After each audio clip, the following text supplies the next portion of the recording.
Egar Putra Halo, Bahtera, owner of Chevalier. Apa kabar, Mas Egar? halo Mbak, apa kabar? Aku baik, Mas Alhamdulillah Egar baik. gimana? Baik, ini Mas Egar dari mana? Dari Jakarta apa dari Las Vegas? Tadi aku lihat di profilnya ada pameran di Las Vegas, New York, keren banget loh. Ternyata sepatu lokal kita bisa Kebetulan sampai ke sana saya lagi juga. di rumah sih. Oke, lagi di rumah mana, Mas? Saya Mas, lagi di rumah. iya, Mas Egar. Tadi kita udah ngobrolin di sesi yang pertama itu, Hmm, ternyata tanaman hias kita dari lokal Yes, itu juga bisa sampai ke luar negeri gitu ya, ekspor ke luar negeri. Dan tadi lihat video betul. profilnya Mas Egar juga ternyata membanggakan banget, gila. Bisnis Makasih, makasih, sepatu makasih. lokal ini sepatu kulit kan ya Mas Egar ya, Chevalier ini ya. Terus Ya ternyata betul, bukan cuma betul, di betul, Pak kulit. Indonesia, tapi bisa Hmm, sampai diekspor keluar bahkan beda benua. Nah, Mas Egar, boleh Betul. dong bagi-bagi tipsnya, gimana sih sebetulnya caranya dulu awal mulanya? Aku baca-baca juga sih, dulu di Mas Egar sendiri, awalnya kalau nggak salah dari mahasiswa ya, kalau nggak salah Mas Egar ini pas banget karena Ya betul. kita juga akan undang, ini ada teman-teman mahasiswa dan juga para komunitas gitu ya dari anggota komunitas. Halo, bergabung lagi bersama kami di studio. Ini ada beberapa perwakilan mahasiswa yang nanti juga akan bertanya ke Mas Egar gitu ya. Jangan lupa disiapkan catatannya, terus diperhatikan baik-baik nanti yang Mas Egar sampaikan. Dan apa aja yang mau ditanyakan langsung ditanyakan ke kolom chat yang ada di Zoom gitu ya. Nanti aku panggil siapa yang terpilih disampaikan langsung ke Mas Egar. Kita simak dulu Mas Egar gimana sih tadi kalau kata aku sebelumnya gitu ya, aku baca Mas Egar ternyata dari kuliah, dari mahasiswa, terus kemudian terjun ke dunia bisnis, bahkan kalau nggak salah fakultasnya agak berbeda gitu ya, jurusannya dari bisnis gitu. Nah itu gimana Betul, ceritanya? betul. Aku selalu tertarik sama mahasiswa yang berani Oke, keluar dari zona oh, nyamannya. Coba gimana Mas Egar bisa memulai oke, bisnis oke. fashion ini? Silakan. Jadi boleh di style presentasi yang udah saya buat. Oke. Oke, halo, selamat siang. Assalamualaikum warahmatullahi wabarakatuh. Salam kenal, nama saya Gar Putra Bahtera. Saya adalah CEO dari Chevalier, dan sebenarnya saya punya beberapa brand lain. Dan alhamdulillah semua brand itu bisa berjalan dengan baik. Dan kalau boleh, saya mau langsung mulai aja nih kisah saya, Iya. atau saya mau sharing-sharing, dan saya berterima kasih sama teman-teman semua yang mau menyempatkan waktu untuk bisa nonton acara ini, karena kita bisa belajar bareng di sini. Karena di sini nggak cuma saya yang belajar, tapi juga kita semua bisa saling sharing. Oke, slide pertama adalah Story of Chevalier. Jadi ini adalah sepatu-sepatu saya nih. Saya membuat sepatu itu dan risetnya dari 2010, tapi saya baru bisa launching 2011. Karena risetnya cukup panjang, sekitar 9 bulanan waktu itu. Jadi di sini saya mau sharing gimana sih saya bisa masuk ke market internasional dan bisa sustain. Nah, Hmm. kita masuk ke slide kedua. Next. Oke, jadi ini perkenalan, nama saya adalah Egar Putra Petra. Saya juga punya 4 brand lainnya, yaitu Ens, Sosia, Monoka, dan Etaworks. Nah, saya itu memulai dari 2010 waktu saya masih jadi mahasiswa teknik pertambangan ITB. Jadi saya kuliah di Bandung, saya melihat potensi luar biasa dari pengrajin-pengrajin lokal bahwa mereka sebenarnya bisa menciptakan sepatu yang luar biasa. Pada tahun itu, di 2010-2011, dunia online shop mungkin belum seperti sekarang. Online shop atau brand lokal pada saat itu benar-benar bekerja keras, berjuang. Kita berjuang bareng-bareng mengubah persepsi masyarakat gimana sih caranya supaya mereka bisa mulai untuk mencintai brand lokal. Dan salah satunya adalah saya di Chevalier, saya waktu itu 2011 bisa dibayangin hampir 10 tahun yang lalu, 9 tahun yang lalu, saya menjual sepatu dengan harga di atas 1 juta. Dan bisa dibayangin bagaimana susahnya mengubah persepsi masyarakat untuk bisa mau memakai sepatu merek lokal yang harganya di atas 1 juta. Itu mungkin bukan pekerjaan yang mudah, tapi perlahan kita semua owner-owner brand lokal mengubah persepsi bahwa brand lokal Indonesia itu mampu bersaing di level internasional dan mampu memiliki kualitas yang terbaik. Oke, next slide. Nah, ini adalah brand pertama saya, yaitu Chevalier. Established tahun 2011, saya masukkan dia ke segmen premium. Harganya itu mulai dari 900.000 sampai 5 juta rupiah. Saya pernah jual sepatu paling mahal itu harga 5 juta rupiah. Kulitnya kulit spesial dari Italia, dari kulit kuda waktu itu. Jadi namanya Cel Cordovan. Itu saya jual 5 juta rupiah, dan itu orang berebut buat bisa beli. Jadi alhamdulillah saya juga kaget sama responnya. Ternyata dalam waktu sekian jam itu bisa laku lumayan gitu. Dan waktu itu saya kaget, ternyata ada ya customer lokal yang mau beli sepatu seharga 5 juta rupiah. Dan di situ membuat saya menjadi semakin yakin bahwa market Indonesia itu luar biasa, dan betapa luar biasanya masyarakat Indonesia yang menghargai produk lokalnya. Sampai mereka mau mengeluarkan uang 5 juta rupiah untuk membeli produk Chevalier. Next. Nah, ini brand yang lagi saya lagi ingin gerakan dan saya ingin besarkan. Itu seperti di kaos saya. Jadi ini adalah brand Monoka, di mana saya berhasil membuat brand dengan harga premium, dan banyak sekali customer yang nggak bisa tersentuh oleh brand saya, Chevalier. Jadi saya berpikir, gimana caranya supaya kualitas craftsmanship dari pabrikan saya, dari vendor saya, atau dari workshop saya, itu bisa dirasakan oleh lebih banyak orang.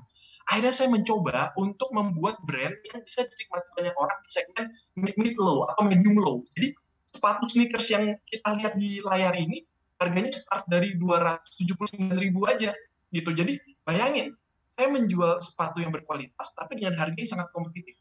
Sehingga saya mau mencoba menunjukkan bahwa sneakers lokal itu juga keren-keren loh, dan modelnya bervariasi.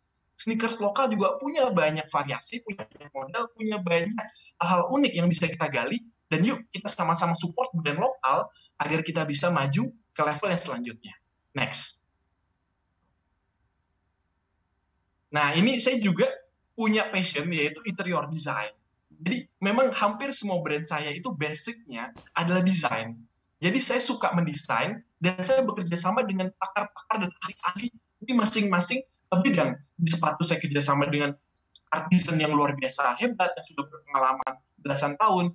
Di interior saya bekerja sama dengan para desainer-desainer interior yang juga sudah berpengalaman.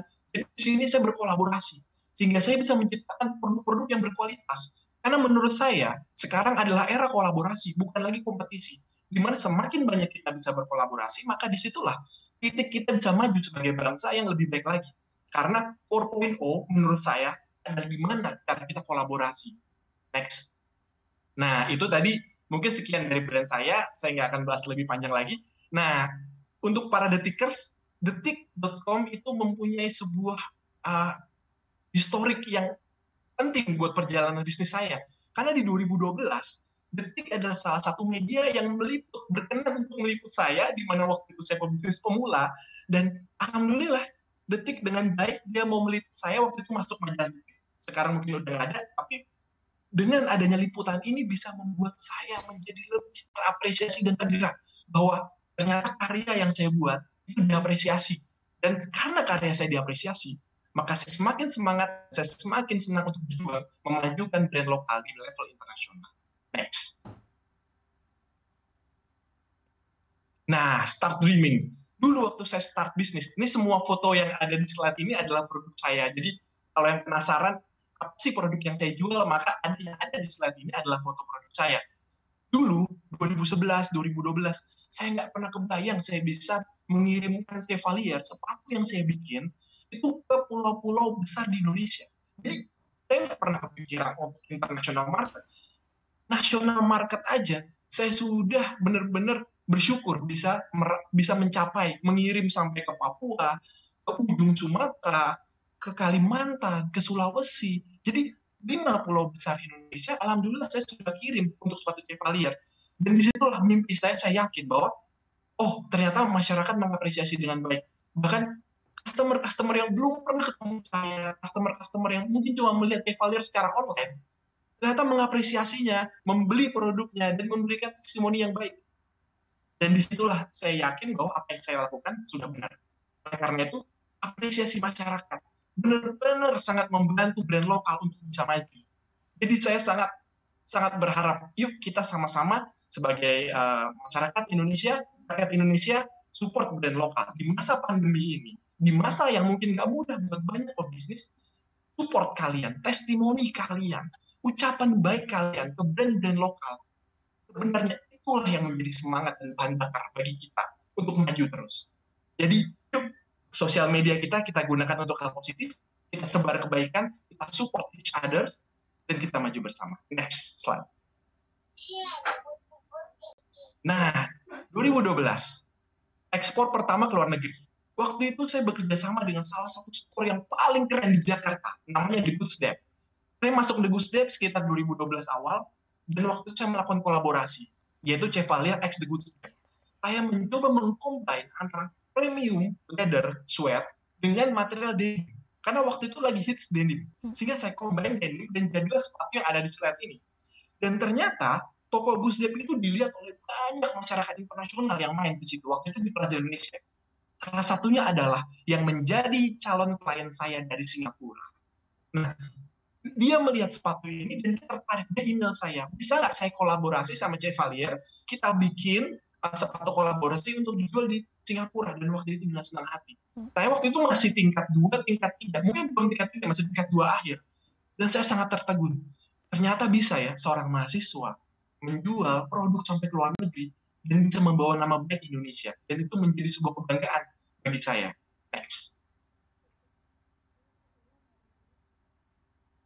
2013-2014, ekspor pertama saya lintas benua. 2012 saya berhasil mengirim produk Chevalier ke Singapura, dan di 2013-2014 saya berhasil mengirim produk saya ke Australia.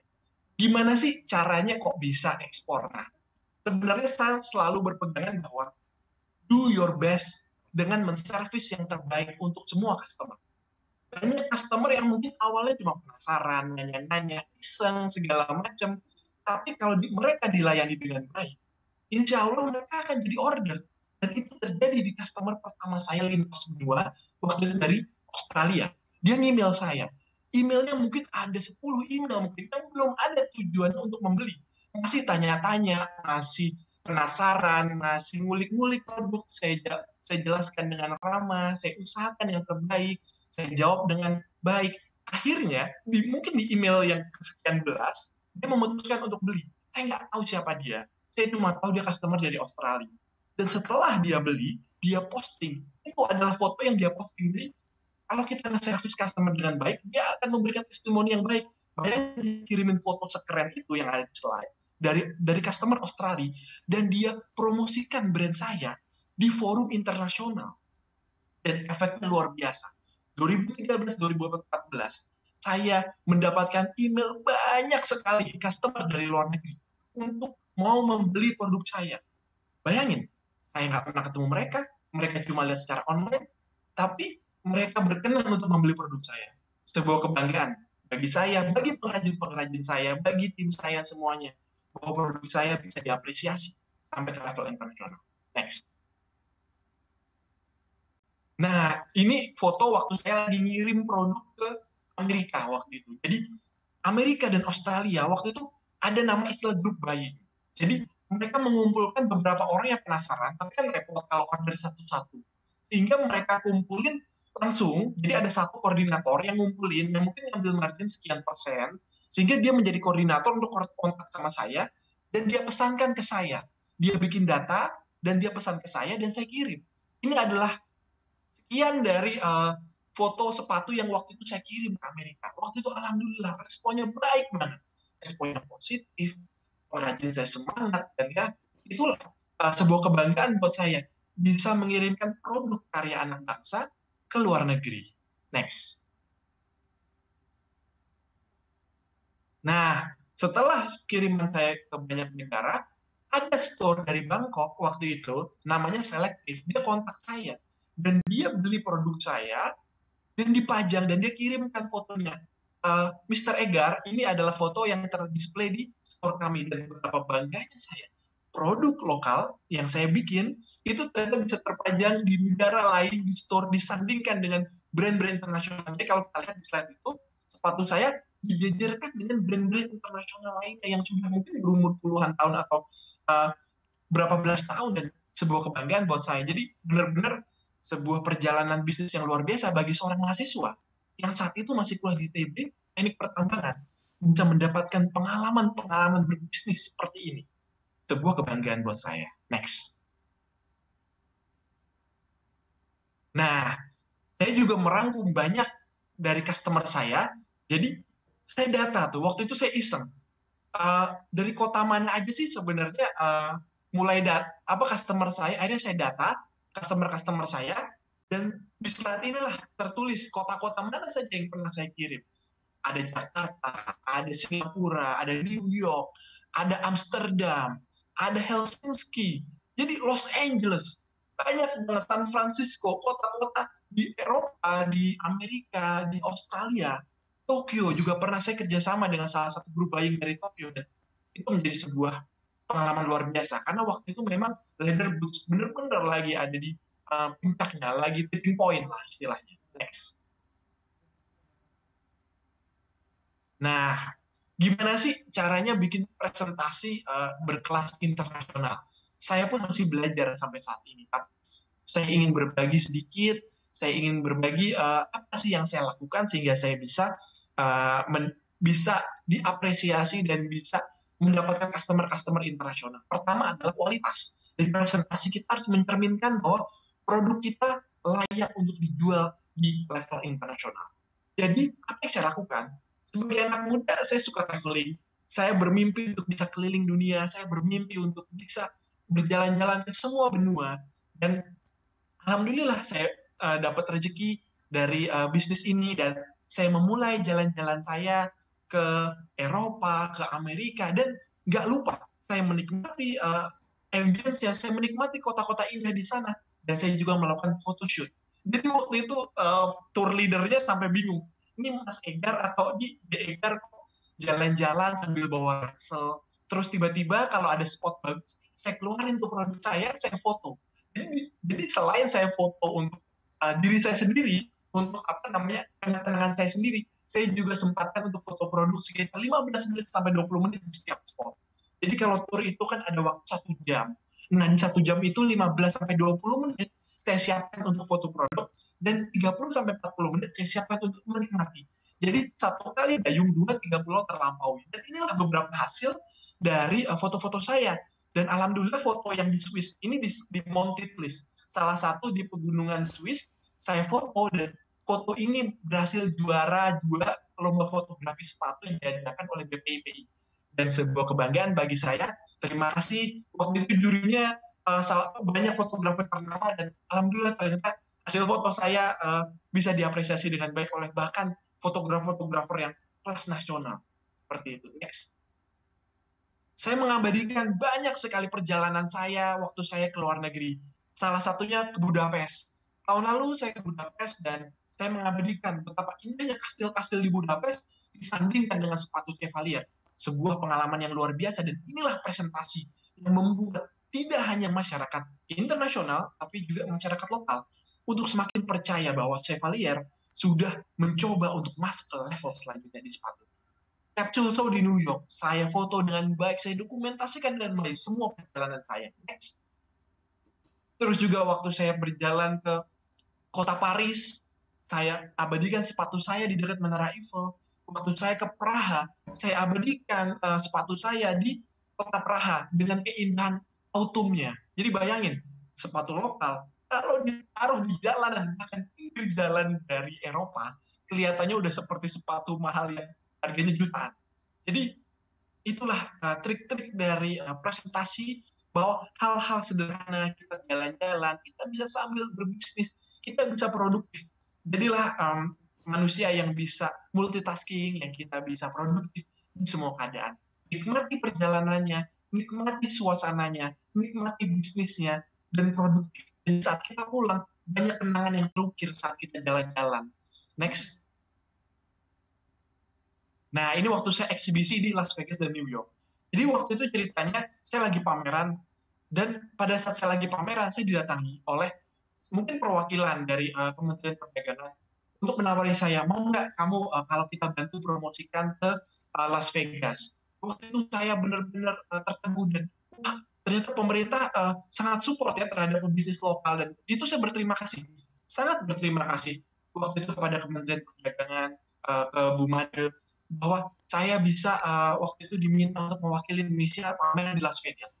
Tidak berhenti hanya di Las Vegas, saya juga diminta, Egar, kalau kamu bisa lolos pameran ternama yang isinya anak-anak gaul di New York, kita akan support. Dan disitulah saya bersyukur sekali, saya dapat dukungan dari banyak pihak, dan untuk masuk ke pameran capsule show di New York waktu itu nggak mudah, karena beberapa kali saya email, itu nggak dibalas. sampai akhirnya email saya dibalas setelah mengubah beberapa teknik email saya. Ternyata email itu memegang kunci bahwa email yang baik akan mendapatkan respon yang baik. Jadi ayo anak-anak muda, kalau kita ngirim email ke senior kita, ke guru kita, dosen kita, siapapun, yuk kita mulai tulis email dengan cara yang sopan, baik, karena email yang baik itu akan menunjukkan siapa kita dan akan menunjukkan respect kita kepada penerima email. Setelah saya perbaiki semuanya dan alhamdulillah saya dikurasi dan saya menjadi brand Indonesia yang waktu itu mewakili ke New York Capsule Show. Di sana saya ketemu banyak buyer internasional, ketemu sama brand-brand internasional yang udah mungkin sepatu udah mungkin puluhan tahun atau mungkin 100 tahun. Jadi benar-benar luar biasa pengalaman saya ketemu senior-senior bisnis, saya ketemu sama buyer-buyer dan ada beberapa hal menarik yang saya temukan di sana. Next. Jadi waktu itu saya mendapat apresiasi. Ada beberapa orang di sana yang bilang, kamu dari mana? Saya dari Indonesia. Indonesia bisa bikin sepatu sebagus ini. Iya betul, ini karya Indonesia. Wow, saya kaget. Saya nggak nyangka Indonesia bisa bikin sepatu sebagus ini. Akhirnya dia adalah salah satu jurnalis dari media di sana. Dia foto, dia bilang, boleh saya pinjam sepatunya? Oke, dengan senang hati. Akhirnya dia siapkan satu studio mini yang dia bikin, ada fotonya sesuai di slide ini. Waktu itu saya foto dia dari belakang untuk kenang-kenangan saya. Dia foto produk saya, dan juga ada blogger-blogger lokal di sana yang juga ikut memfoto saya dan memfoto produknya. Dan itu menjadi sebuah kebanggaan. Ada satu pengalaman menarik. Tiba-tiba ada yang nyolek saya. Ada salah satu orang buyer di sana nyolek saya. Apakah kamu Egara Putra Barat? Ya betul. Halo, saya tahu Chevalier. Saya dari Kanada. Bayangin, saya nggak pernah expect ada orang di sana yang akan tegur saya dan kenal sama saya di New York. Dan ternyata ada salah satu buyer di sana yang sudah kenal saya dan dia bilang saya dari Kanada dan salam kenal, produkmu sangat bagus dan sangat kami apresiasi dan terima kasih.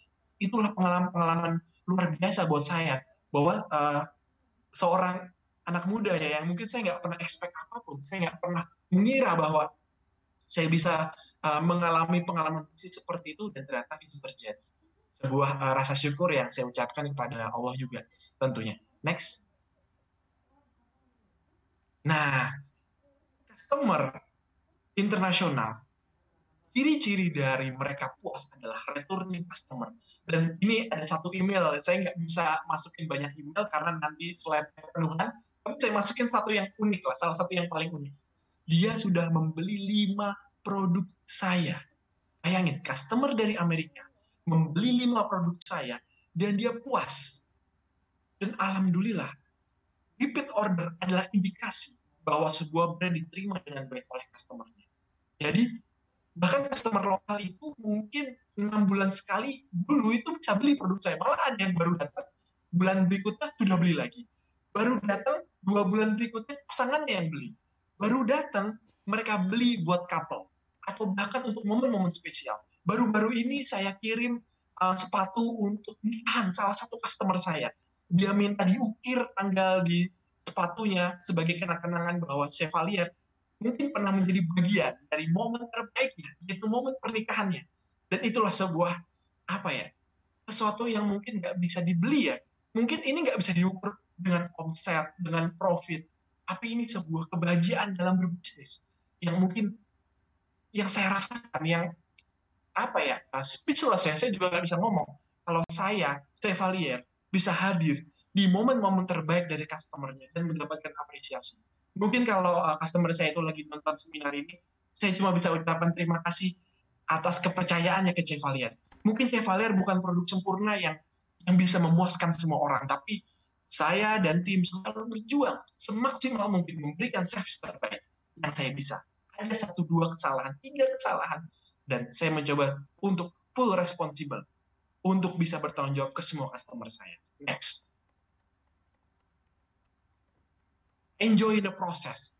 Dalam bisnis, nggak cuma profit dan omset yang kita pikirin, tapi proses. Karena buat apa kita dapat banyak profit, kita dapat banyak omset, tapi kita nggak pernah enjoy dalam berbisnisnya. Saya memulai bisnis ini dengan sederhana dan berjalan organik secara alami. Saya berjalan dengan pelan, dengan dengan sesuatu yang saya cintai, dengan sesuatu yang saya sukai, perlahan tapi pasti. Dan itulah bagian yang paling pentingnya adalah menikmati setiap prosesnya. Ini waktu foto saat saya melayani sendiri. Jadi kalau saya pameran, saya usahakan saya melayani sendiri customer-customer saya. Saya hadir di sana, saya ngobrol. Dan lihat betapa banyak crowd-nya yang hadir saat saya pameran. Itu 1 juta sampai 2 juta. Tapi orang mengapresiasinya, orang antri, orang beli. Dan orang datang nggak cuma untuk beli sepatunya, tapi kadang mereka datang untuk bertemu siapa si ownernya. Yuk ngobrol sama ownernya. Kadang hanya berbicara hal sepele. Kadang ada yang datang cuma buat ngobrol sama saya. Nggak beli. Dia nggak beli. Dia cuma datang saya hello. Halo Mas Egar, apa kabar? Gimana bisnisnya lancar? Saya masih pakai sepatu Anda dari 3 tahun yang lalu. Dan sepatu Anda adalah salah satu sepatu yang memberikan memorable kepada saya. Dan kata seperti itu saat pameran membuat semangat saya semakin menjadi-jadi. Itulah sebuah kebahagiaan, sebuah kehormatan buat saya bisa memberikan servis terbaik ke customer saya. Kembali lagi, nggak ada yang sempurna. Chevalier bukan produk sempurna. Saya tidak pernah mengklaim ini sempurna. Tapi saya mengklaim ini, saya usahakan dari hati yang terbaik yang saya bisa. Next. Untuk sukses, kita butuh 3 hal. Kerja keras membuat kita bisa sukses. Smart mempermudahnya. Dan sedekah mempercepatnya. Semua anak muda yang mau berbisnis, berjuanglah, bekerja keraslah untuk sukses. Cerdaslah untuk mempermudah mencapai sukses. Dan sedekahlah, berbagilah untuk mempercepat proses kesuksesan kita. Karena berbagi itu membuat semuanya menjadi happy. Setiap orang yang bahagia mendoakan kita, doa itulah yang mempermudah dan mempercepat semuanya. Yuk kita sama-sama berkolaborasi, kita berbagi dan memberikan yang terbaik untuk Indonesia di masa pandemi ini. Waalaikumsalam warahmatullahi wabarakatuh. Terima kasih. Keren banget Mas Egar, ya semangat banget tuh dari tadi memaparkan presentasinya. Aku sampai merinding nih, bukan karena di studio dingin ya, tapi karena emang inspiratif banget gitu ceritanya dari mahasiswa ternyata bisa sampai go internasional membawa fashion lokal. Nah sudah ada banyak nih Mas Egar yang mau bertanya ke Mas Egar dari Zoom secara langsung atau juga dari microsite. Kita ke pertanyaan dari peserta yang ada di Zoom dulu ya. Yang pertama nih dari Zoom ada Albert lagi, Albert Ardianto. Hai Albert. Albert, kamu sebetulnya mau bisnis apa sih? Dari kemarin banyak pertanyaannya lagi mengumpulkan ide-ide ya Albert ya. Albert, boleh coba disampaikan pertanyaannya langsung ke Mas Egar. Halo Mas Egar, nama saya Albert dari Podomoro University. Halo. Kan sudah banyak bermunculan kayak model-model sepatu yang lain, sneakers atau yang dari merek-merek terkenal yang lain. Nah, bagaimana sih cara Chevalier ini untuk bersaing dengan sepatu-sepatu tersebut? Terima kasih, Mas. Oke, itu dia pertanyaan dari Albert. Mas Egar mau langsung jawab atau kita ke pertanyaan selanjutnya dulu, ditampung dulu? Langsung jawab aja ya. Oke, Mas Egar silakan langsung dijawab dari Albert. Langsung jawab aja, biar nggak lupa. Oke, Mas Albert, terima kasih sudah berkenan untuk bertanya. Sebuah pertanyaan yang menarik ya, apalagi di momen sosial media 4.0 saat ini, yang semua serba harus viral dan semua serba harus bombastis. Kalau saya berpegangan, dalam membangun brand itu seperti maraton. Kita bukan lari sprinter, yang 100 meter finish. Saya membangun brand itu seperti maraton untuk 10, 20, bahkan 30 tahun ke depan, insya Allah, kalau Allah mengizinkan. Jadi gini, ketika saya membangun brand, maka saya akan fokus pada value yang saya tanamkan. Jadi ketika saya membuat Chevalier, saya tidak fokus pada viralnya, tapi saya fokus pada bagaimana brand ini bisa dihormati dan dekat ke customer. Saya mencoba untuk bisa menyentuh semua customer. Buat apa saya mendapatkan omset yang besar, tapi banyak customer yang kecewa di dalamnya. Saya fokus pada customer, saya fokus pada service, dan saya fokus pada riset. Tujuan saya bukan viral, tujuan saya bukan bombastis yang berlebihan, tujuan saya adalah menjadi brand yang dihormati dan menjadi sebuah legacy. Bahwa kalau nanti Mas Albert bisa punya anak, dan brand saya ternyata masih ada, Mas Albert bisa cerita ke anak Mas, bahwa ownernya dulu menciptakan brand ini bukan untuk sekedar terkenal, tapi untuk bisa dihormati dan memiliki kualitas yang baik, yang bisa diturunkan, bahkan customer yang beli sekarang bisa menurunkan ke anaknya mungkin, atau ke keluarganya yang lain. Jadi dalam cara saya memandang sebuah brand, itu bagaimana cara saya menciptakan sebuah legacy atau warisan, bukan untuk viral ataupun untuk bombastis. Tapi jelas dalam dunia 4.0 viral dan bombastis juga perlu. Tapi saya mencoba balance, dan saya mencoba kembali ke slide saya yang tadi, enjoying the process. Saya mau menikmati semua prosesnya, saya mau menikmati semua perjalanannya, dan disitulah bagaimana cara saya menikmati bisnis saya. Terima kasih Mas Abel. Oke, gitu ya Albert ya. Luar biasa tadi Mas Egar udah jelasin. Jadi balik lagi ke tujuannya Albert kalau nanti mau bangun bisnis apapun. Kayak kemarin kan sudah banyak ya ide-ide bisnisnya termasuk juga bisnis fashion. Jangan sampai cuma mau untungnya aja, viralnya aja. Tapi tujuannya tuh harus yang benar-benar sesuai keinginannya Albert gitu ya. Semoga menjawab ya Albert ya. Kemudian ada pertanyaan lagi nih Mas Egar. Masih banyak pertanyaannya ternyata. Yang kedua ini kita panggilin ya dari Abdul Latif. Halo Abdul. Halo. Iya Abdul mau tanya apa silakan. Oke, makasih. Selamat siang Kak Egar. Ya, halo. Mau nanya nih. Dulu kan waktu mulai bisnis itu pertama waktu kuliah. Nah, bagaimana caranya ataupun strategi yang dilakukan Kak Egar untuk mengenalkan dan meyakinkan kualitas mengenai sepatu ataupun produk yang Kak Egar usung itu? Terima kasih. Iya, jadi kan biasanya kalau anak kuliah tuh dipandang sebelah mata gitu ya Mas Egar ya. Kalau waktu dulu Mas Egar tuh gimana caranya masih kuliah, masih jadi mahasiswa, tapi udah bisa nawarin brand yang high quality gitu, dan gimana caranya supaya bisa dipercaya sama masyarakat? Oke, jadi begini, sebenarnya ini unik ya. Banyak yang bilang ke saya dulu ini adalah mission impossible. Jadi bayangin coba, di mall aja udah masuk mall brand terkenal, itu harganya masih banyak yang di bawah 1 juta. Loh kok saya brand baru, brand lokal berani jualan dengan harga 1 juta lebih. Jadi gini kuncinya, ketika kita melakukan riset, kita pelajari siapa sih market kita. Kita tentukan dulu, definisikan dulu siapa market kita. Oke, market kita adalah pecinta sepatu. Kita pelajari. Saya mencoba masuk ke komunitas-komunitas pecinta sepatu, dan saya mempelajari apa sih yang mereka mau, apa sih yang mereka inginkan. Sehingga saya bisa tahu, oh kebutuhan mereka ini, A, B, C, D, E. Dan saya terjemahkan, bisa nggak saya provide? Oke, ternyata bisa saya provide. Saya coba jual. Setelah jadi produknya, hasil riset saya coba tawarkan. Mau nggak? Ternyata mereka welcome. Jadi ternyata market itu tidak seseram yang kita kira. Jualan produk itu nggak seseram yang kita kira. Karena asalkan kita membuat produk yang berkualitas, market welcome. Apalagi kalau kita itu produk lokal, kita memajukan pengrajin lokal, kita tuh welcome. Indonesia itu masyarakatnya saling support. Kita ini gotong royong basisnya. Jadi kalau ada satu produk yang bagus, itu disupport. Dan coba untuk di awal, jual ke teman sendiri. Karena biasanya paling sulit tuh jual ke teman sendiri. Karena teman biasanya nggak suka kalau ngeliat kita untung. Nah, kalau kita sampai berhasil menjual produk ke teman kita, tandanya Mas udah sukses. Mas udah berhasil bikin produk yang bagus. Mas udah berhasil bikin produk yang worth it untuk dibeli. Dan apalagi kalau sampai teman Mas sampai beli lagi, tandanya brand yang Mas lakukan sudah benar. Oke, aku sedikit nambahin, kalau nggak ke teman sendiri berarti awalnya bisa kemana nih Mas? Kalau misalnya kita belum tahu gitu ya harus memasarkannya ke siapa, gimana Mas? Oke, berarti mbaknya penasaran juga nih soal jawaban saya. Jadi tahu nggak, sebenarnya customer pertama saya itu online Mbak, dari komunitas-komunitas itu. Jadi bayangin, orang yang nggak pernah ketemu saya, lihat presentasi pertama kali saya foto produk Chevalier, itu adalah dengan cuma bermodal lantai kayu.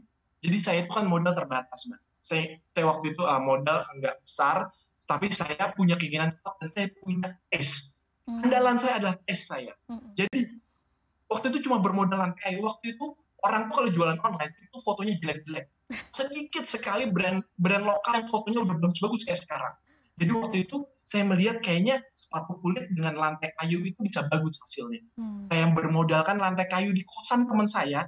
Jadi teman saya ngekos, kebetulan lantainya kayu, jadi bagus kosannya. Saya bilang, boleh nggak saya pinjam buat foto? Oh boleh nggak? Saya foto di situ. Jadi foto season pertama dari produk Chevalier adalah di lantai kosan teman saya. Hasilnya luar biasa. Saya minta waktu itu, saya belum bisa motret seperti sekarang. Saya minta teman saya waktu itu untuk motretin, dan saya terima kasih pada teman saya waktu itu dia mau motretin produk saya, dipotretin, hasilnya luar biasa. Saya jual, saya posting di online di salah satu komunitas pecinta leather goods, hasilnya mereka beli. Jadi mungkin 3-5 customer pertama saya itu online, Mbak. ditambah 5 lagi atau 3-5 lagi teman saya. Sehingga saya bisa balik modal dalam waktu yang cukup singkat waktu itu. Berapa Dan lama? itu pengalaman luar Jadi biasa. penasaran lagi, berapa lama balik modalnya waktu itu, Mas Egar? Saya lupa, tapi kalau nggak salah 3 hari. Anggaplah 3-7 hari lah, tapi kalau nggak salah 3 hari. Semingguan ya berarti. Terjawab berarti ya Abdul Latif ya. Gimana tuh tadi awalnya, kalau ke temen mungkin nanti dimintanya harga temen dong gitu. Nah bisa tuh ke komunitas-komunitas gitu ya. Jadi dideketin lagi komunikasinya sama komunitas-komunitas, misalnya tadi komunitas fashion, komunitas sepatu, baru masuk deh ke situ, nggak usah takut. Nah ada pertanyaan selanjutnya nih, Mas Egar, terima kasih Abdul Latif. Kita ke penanya selanjutnya, masih banyak nih yang ngantri. Yang sekarang ini dari Zoom lagi ya, ada Gilberto Zakaria. Hai Gilberto. Kita ke Gilberto Zakaria. Halo Gilberto. Gilberto mau tanya apa lagi? Saya ingin nanya, apakah ada perubahan teknik strategi berdagang atau produksi saat sepatu mulai internasional? Tuh, ada perubahan strategi berdagangnya nggak? Dari mungkin awalnya kan lokal, terus kemudian ke internasional, itu seperti apa perbedaannya?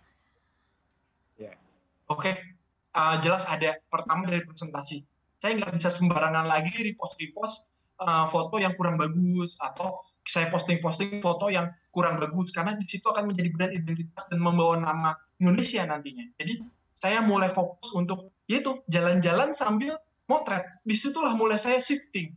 Yang sebelumnya saya foto misalkan di lantai kayu saja, atau di studio, atau di kafe, saya mulai shifting, mulai foto di benua-benua Eropa, mulai foto di Amerika, mulai foto ketika saya berjalan ke Paris, saya ke Praha, saya ke Turki. Itu saya mulai foto-foto di sana, dan itulah ciri-ciri dari shifting gaya marketing ketika market internasional mulai saya penetrasi. Seperti itu. Oke, seperti itu jadi ya Gilberto. Kita nggak bisa banyak-banyak nih ngulik-ngulik karena masih ada lagi beberapa pertanyaan lagi. Semoga menjawab ya Gilberto ya. Kita ke pertanyaan selanjutnya, ini yang dari Microsite. Kalau tadi sudah dari Zoom, sudah ditanyakan langsung, yang dari Microsite saya bacakan. Yang pertama dari Nancy Giovanni. Selamat siang Mas Egar, perkenalkan saya Nancy dari Bandung. Hai Nancy di Bandung. Nah pertanyaannya bagaimana nih positioning brand Chevalier di tengah pasar internasional yang kan punya banyak pesaing nih pastinya. Dan untuk pebisnis yang memiliki keterbatasan teknologi, itu mohon tipsnya bagi UMKM yang masih berkembang dalam produksi dan strateginya seperti apa sih? Coba dijawab Mas Egar, dari Bandung loh ini. Halo, saya juga kuliah lama di Bandung dan saya sangat suka kota Bandung sih, karena Bandung gak cuma kenangan tapi luar biasa ya di dalamnya. Jadi gini, yang untuk bisa marketing di internasional? Kalau kita mau marketing secara jor-joran, nggak cukup sekian miliar.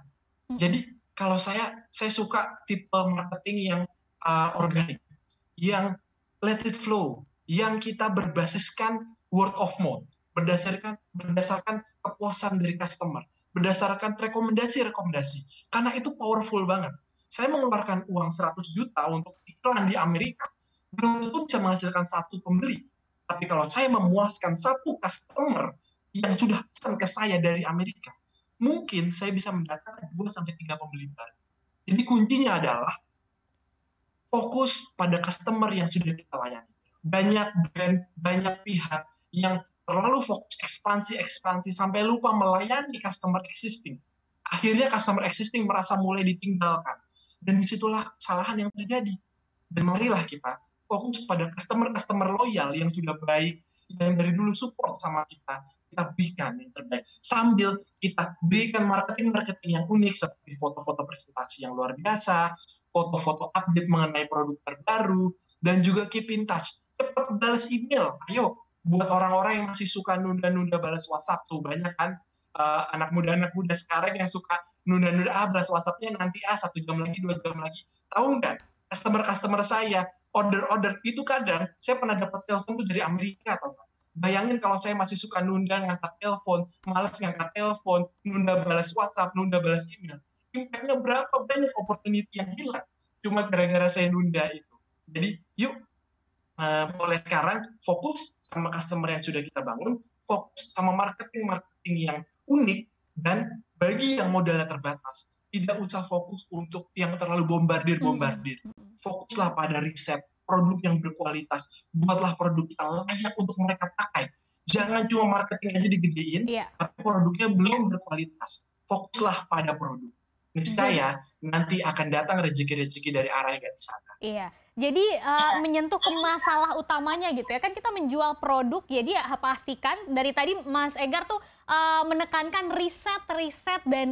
Jangan cuma nekat gitu ya, berani langsung jualan gitu. Boleh sih modal nekat, tapi tetap harus dipastikan bahwa produk yang kita tawarkan itu sesuai dengan kebutuhan yang memang diinginkan oleh pasar gitu ya Mas, dan high quality. Terakhir nih ada pertanyaan dari Microsite lagi dari Eka Rina. Siang Mas Egar, izin bertanya, bagaimana strategi pemasaran Chevalier memasarkan produknya sampai bisa diekspor? Via digital atau offline yang paling berperan? Nah, saat ini kontribusi ekspor dengan lokal tuh berapa persen sih porsinya terhadap penjualan?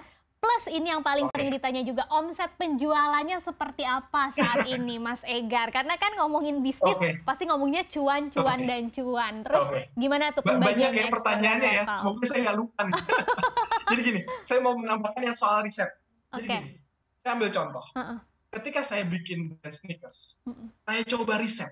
Sebelum saya launching brand ini, saya tes kenyamanannya, kekuatannya, durabilitasnya, kerapihannya. Dan begitu saya launching brand ini, maka brand ini diterima oleh market dengan baik. Itulah riset, pentingnya riset. ATM, amati, tiru, modifikasi. Jangan berhenti di amati dan tiru, tapi kita harus modifikasi sebaik mungkin. Nah, lanjut ke pertanyaan. Gimana sih cara marketing? Kalau saya marketing fokus ke produk, fokus ke service customer. Ternyata ada customer yang mau buka toko di luar negeri. Dan akhirnya dia yang mempromosikan produk saya. Ternyata ada customer yang punya online shop di luar negeri, di Amerika. Akhirnya online shop itu mempromosikan saya. Biaya saya bisa tetap rendah, biaya saya bisa tetap efisien, tapi marketing bisa berjalan. Itulah bagaimana Chevalier berjalan. Makanya kalau ditanya, apakah saya, bagaimana prinsip saya, visi saya dalam menjalankan brand, saya ingin brand ini organik, tapi dihormati.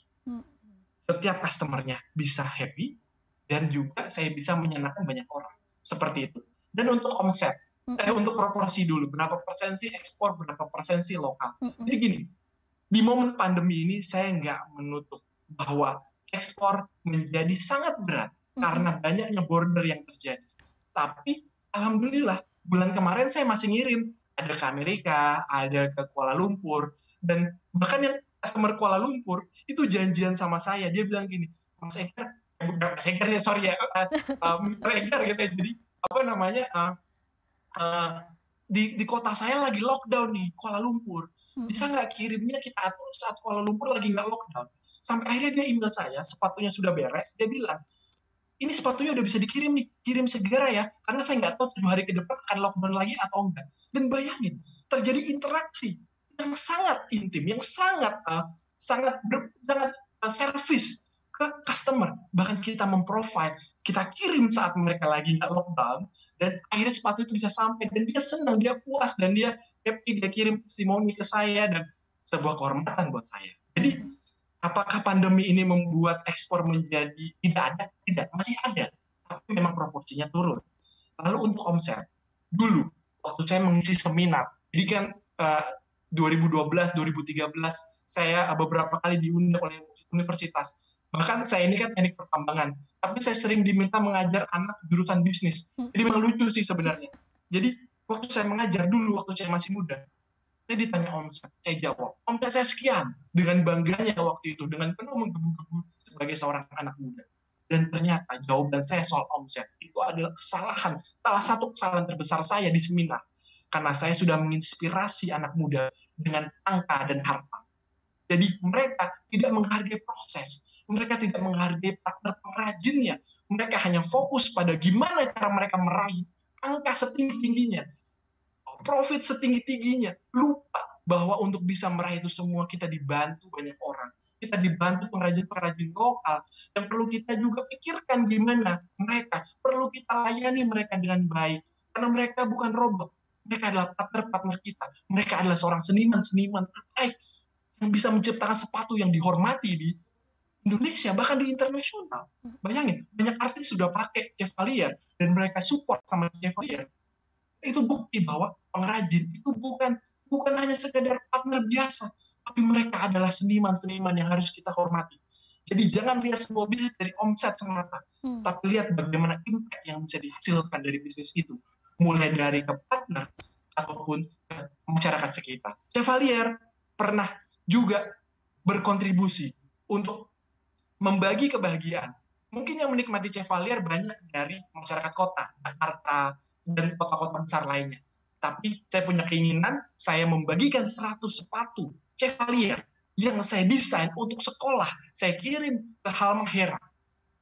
Waktu itu saya kirim ke salah satu distrik paling miskin di Halmahera, yang mungkin nggak banyak dari siswa SD-nya pakai sepatu untuk pergi ke sekolahnya. Dan saya kirim sepatu dengan kualitas Chevalier, pengrajin Chevalier, sehingga mereka, bahkan siswa-siswa SD di pelosok sana, bisa merasakan kualitas dari Chevalier. Dan itu menjadi sebuah kebanggaan. Jadi ingat, bisnis is not about concept, it's not about profit. Jadilah pebisnis yang punya impact ekonomi, impact sosial, impact kebanggaan, dan impact lainnya. Jadilah UKM yang saling support di masa pandemi agar Indonesia bisa bertahan melalui resesi ini. Oke, keren banget nih Mas Egar. Jadi kita sekali lagi mindset pebisnisnya atau mental sebagai pebisnis itu jangan cuma ngelihat duitnya aja gitu ya, cuannya aja. Walaupun nanti kalau misalnya ditanya omsetnya berapa sudah bisa terbayang. Kalau misalnya omsetnya nggak besar gitu ya, nggak akan ada brandnya sampai sekarang. Tapi karena sampai sekarang masih lanjut, udah bisa kebayang lah ya, pasti omsetnya besar juga. Cuma jangan pikirin ke sana dulu, karena tadi harus nikmatin prosesnya tadi ya, kata Mas Egar, dan tekun terus gitu ya. Nah, karena tadi udah banyak banget pertanyaan yang dijawab oleh Mas Egar tentang strateginya untuk mengembangkan bisnis fashion ini. Sekarang kita masuk ke sesi akhir dari sesi diskusi kita ini, Mas Egar, mungkin sedikit closing statement supaya menyemangati para detikers semua yang mau menjalani bisnis, baik itu bisnis fashion atau mungkin mau ada yang menjalankan bisnis lainnya, itu seperti apa supaya bisa tetap sustain bisnisnya, kemudian juga apalagi di tengah tantangan pandemi COVID-19 seperti ini, Mas Egar, gimana caranya supaya kita nggak gampang nyerah dan percaya diri terus gitu. Kayak tadi Mas Egar aku lihat sepanjang acara ini kayaknya semangat banget gitu. Itu gimana caranya sih Mas Egar? Oke, jadi gini.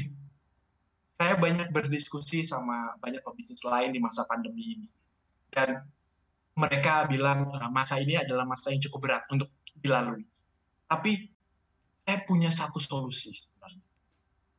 Banyak hal yang terlupa. Ketika masa sulit seperti ini, kita ikat pinggang, kita kencangkan, kita efisiensi, kita lakukan semua efisiensi. Tapi ada satu hal, sebenarnya untuk bisa mengurai dan keluar dari semua kesulitan ini adalah dengan berbagi. Karena berbagi itu adalah solusi yang diberikan untuk meningkatkan rezeki yang dititipkan ke kita. Hal yang mungkin klise bagi beberapa orang, tapi itu adalah solusi. Dan ketika saya info ini, ketika teman saya pada cerita, Gar lagi susah nih, terus saya bilang, coba sedekah, coba berbagi, coba kita sharing kebahagiaan ke orang di sekitar kita. Akhirnya beberapa ngikut tuh, dan akhirnya beberapa mulai berbagi dan mulai fokus untuk ada yang bagi makanan, ada yang bangun sumur air. Jadi bayangin, ternyata di Indonesia banyak daerah yang masih kekeringan, dan dengan profitnya dia bangunkan sumur air di daerah-daerah pelosok. Ada yang berbagi yang lain, semuanya berbagi, dan mereka ada yang bilang ke saya, Gar, alhamdulillah sejak kita mulai berbagi, rezeki mulai terbuka. Jadi untuk melalui masa sulit ini, kadang kita lupa satu hal selain marketing, profit, dan efisiensi, dan kerja keras. Tapi kita berbagi karena doa-doa dari orang yang sudah bahagia itu akan menjadi hal yang melancarkan bisnis kita. Dan jangan lupa bahwa ketika kita berbagi, maka kebahagiaan kita akan meningkat. Bayangin coba, ketika kita memberikan makanan ke ojol, ke masyarakat yang membutuhkan, yang terdampak corona, dan mereka bilang, Mas makasih hari ini saya baru makan 1 kali dan yang Mas berikan ini akan saya bagikan ke keluarga saya di rumah. Saya terima kasih. Semoga Mas lancar rezekinya, sehat selalu. Bayangin, kita didoakan seperti itu. Dan luar biasa impact-nya. Nggak cuma buat bisnis, tapi buat emosional diri kita. Bisnis itu nggak cuma butuh profit, tapi butuh sehat secara mental. Dan banyak pebisnis yang mungkin stres, tapi profitnya banyak. Dan saya mengajak, yuk kita sama-sama jadi pebisnis yang profitnya banyak dan sehat secara mental. Terima kasih. Yuk, sekarang eranya kolaborasi. Jadi yuk stop kompetisi yang berlebihan, hujat-hujatan di sosial media, sinis-sinisan, jelek-jelekan di belakang. Sekarang saatnya kolaborasi, kita saling memajukan ekonomi dan menjadi UKM Indonesia yang bermanfaat bagi sesama. Keren banget Mas Egar. Jadi sisi lain lagi nih ya, kita sebetulnya di acara Festival Ide Bisnis ini, kalau tadi dengerin paparannya Mas Egar, bukan cuma dapetin tips-tips bisnis, tapi tips-tips moral menjalani kehidupan juga ya, bahwa berbagi itu juga penting. Nggak cuma sekedar mendapatkan keuntungannya aja. Dan tadi kalau untuk berbisnis banyak yang khawatir tentang persaingan, daripada khawatir tentang persaingan, tapi gimana caranya kita bisa kolaborasi. Terima kasih banyak Mas Egar yang sudah jadi narasumber dalam sesi yang kedua ini. Makasih juga.